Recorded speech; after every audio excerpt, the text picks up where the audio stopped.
He said, "Some of us learn that it's not safe to express our needs, so we try to ensure that we'll be cared for by taking care of others. Some of us learn to get what we want by using force, so we assert ourselves and try to appear the strongest or smartest. Some of us learn that our needs aren't valued by our society, and so we harden inside and disconnect from our vulnerability." I just felt like this was so,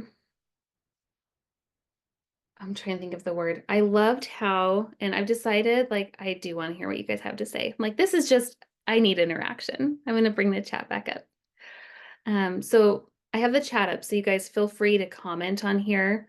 Um, but what did you think of that? Like, what I really loved is how he's describing, last time when we recorded the last boundaries class, and we were talking about what are some of the beliefs that are underneath communication styles, as far as that passive aggressive or avoidant, just being passive and, not really standing up for yourself. And I feel like that's what he's saying here is that our behavior speaks to our experience. And so if you had a childhood or, early adult experience where your needs didn't matter, like, and when you did try to express them, they were either ignored or you felt like, and I feel like this is especially in childhood, if our needs were like seen as a burden or we interpreted it that way, it creates these beliefs of like, okay, I can't get my needs met by just stating them and being honest. I need to come up with these like roundabout ways to try to get adults' attention. And so we can become the caretaker or the mediator, or like he said, just harden inside and disconnect from who we really are. Because it's really painful to have the vulnerability to share your needs and they go unmet.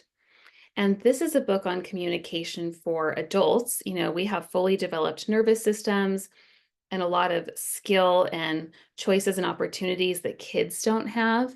And if you think about how much nervous system development happens in childhood and how much those early childhood experiences like are creating the patterns and the background sort of message that's happening all the time.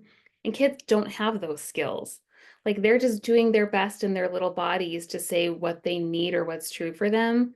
And if it gets so shut down, I don't know, like it really opened my heart reading that because you can see how people that you're interacting with now who are adults who seem, like you said, really hard inside or just difficult people, like likely in the beginning of their experience, it was not safe for them to express needs or like their needs were just totally neglected or made to feel like they were burdensome.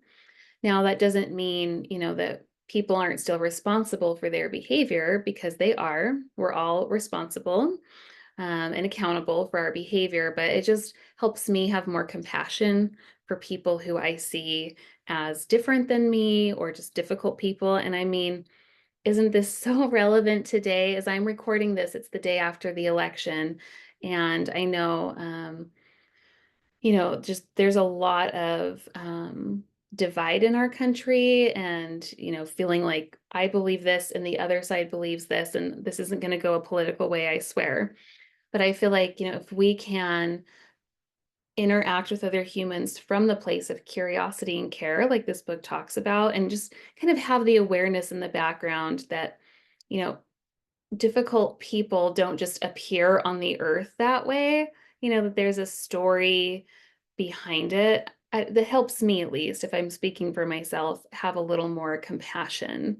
Um, and I still have discernment about, like we talked about before with boundaries and the circles of boundaries where people fall in our life, right? But we can still have discernment with compassion instead of discernment almost like just going into judgment and resentment. So